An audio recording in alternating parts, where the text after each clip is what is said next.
बिस्मिल्लाहिर्रहमानिर्रहीम अस्सलाम वालेकुम।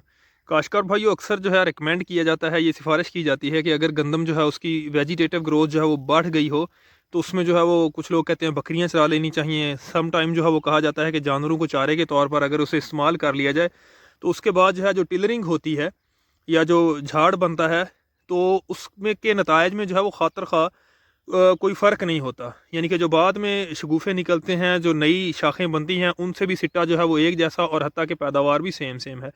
तो इसी चीज़ को जो है वो फ़ील्ड में प्रैक्टिकली आज़माने के लिए ये एक तजर्बा किया गया है। ये खेत आपके सामने मौजूद है। कास्ट जो है ये 25 नवंबर की है, वैरायटी सुबहानी है। ये इस तरफ जो है वो फ़ील्ड के अगर आप देखें तो ये जो है एक ब्लॉक कह लें, इसकी हार्वेस्टिंग की गई है 10 फ़रवरी को। और ये जो हमारे जो है वो जो हमारे लेफ़्ट साइड पे है, ये गंदम को जो है वो किसी किस्म की कोई कटाई नहीं की गई, ये ओरिजिनल वैसे की वैसे मौजूद है। तो आइए अब देखते हैं हम इन 2 ब्लॉक्स में फ़र्क क्या है, टिलरिंग को कितना फ़र्क पड़ा है और जो सिट्टा लिया है गंदम ने उसमें घुंडियों की तादाद क्या है और उसके बाद जो है वो सिट्टा लेने में जो है क्या जो कटाई की गई थी गंदम उसके और जो जिसकी कटाई नहीं की गई क्या उसमें कोई फ़र्क आया है डेज़ में। तो फील्ड का हम जो है वो एक्सपेरिमेंट करते हैं। तो सबसे पहले देखते हैं टिलरिंग्स को कि झाड़ जो है वो कितना बनाया है। ये प्लॉट जिसकी कटाई की गई थी, तो यहाँ पे नंबर ऑफ़ टिलर्स जो हैं ये आप देख सकते हैं 3 से 4 और कुछ पौधों के जो हैं वो 5 हैं। ये क्लियरली आप जो है वो काउंट कर सकते हैं।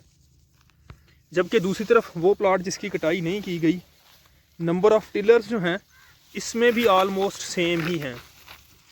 ये यहाँ पे अगर आप देखें, थोड़ा सा यहाँ पे टिलरिंग का डिफरेंस है। उसकी वजह ये है शायद कि कटाई जो है वो उस वक्त की गई जब गंदम जो है वो नाड़ पे थी। अगर यही कटाई जो है वो जनवरी के दूसरे तीसरे हफ्ते में की जाती तो टिलरिंग का इतना ज़्यादा फ़र्क नहीं पड़ना था।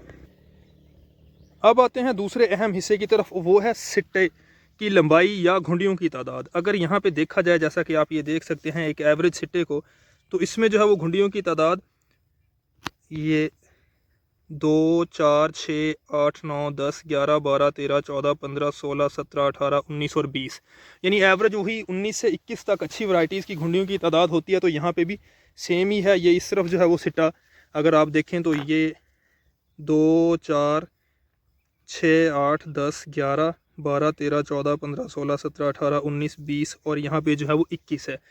तो इसमें ये सिट्टा ज़रा हेल्दी भी नज़र आ रहा है। एवरेज बेस पे अगर फील्ड को ऑब्ज़र्व किया जाए तो सिट्टे में जो है वो कोई ख़ास फ़र्क यहाँ पे नहीं है। अब हम बात करते हैं कि इसकी पॉलिनेशन या एडवांस स्टेज की। तो जिस प्लाट की कटाई नहीं की गई उसमें भी पॉलिनेशन का अमल जो है वो अभी मुकम्मल हुआ है, जबकि जिसकी कटाई की गई थी उसमें पॉलिनेशन का अमल तकरीबन मुकम्मल है। कुछ सिट्टों पर जो है वो हमें बोर नज़र आ रहा है। तो अगर बात की जाए टिलरिंग की और सिट्टे की जो है वो घुंडियों की तादाद की, तो वो तकरीबन दोनों प्लॉट्स में सेम सेम है। 19-20 का फ़र्क आप कह सकते हैं, लेकिन अगर इसको थोड़ा सा एडवांस इसकी कटाई की जाती तो वो भी शायद जो है वो ना होता। उसके बाद जो है, लेकिन जो टिलर कटाई के बाद वाले हैं वो निस्बतन मजबूत हैं, जबकि जो दूसरी तरफ जिस प्लॉट में जो है वो ये आप लॉजिंग भी देख सकते हैं उसमें जो है वो टिलर्स निस्बतन जो है वो कमज़ोर हैं। इसकी हिकायत की बुनियाद पर हम ये रिकमेंड कर सकते हैं कि अगर गंदम के ख़ास तौर पर वो फील्ड जहाँ पे वेजिटेटिव ग्रोथ बहुत हो और गंदम के गिरने का ख़तरा हो, तो जनवरी के जो है वो दूसरे से तीसरे हफ्ते में अगर उनकी कटाई कर ली जाए तो ना सिर्फ जो है वो लॉजिंग का अंदेशा जो है वो कम किया जा सकता है, बल्कि इन दिनों में अगर कटाई की जाए तो नंबर ऑफ़ टिलर्स जो हैं, जो झाड़ है वो ज़्यादा बेहतर बन सकता है। फर्दर इसमें ग्रेन एक घुंडी में कितने बनते हैं और पैदावारी लिहाज से जो है वो इसके जो दूसरे इंडिकेटर्स हैं उनका मुआवजना हम इंशाल्लाह जल्द ही जो है वो दूसरी वीडियो में, जैसे ही गंदम उस स्टेज पे आएगी तो इसी चैनल पे जो है वो अपलोड कर दिया जाएगा।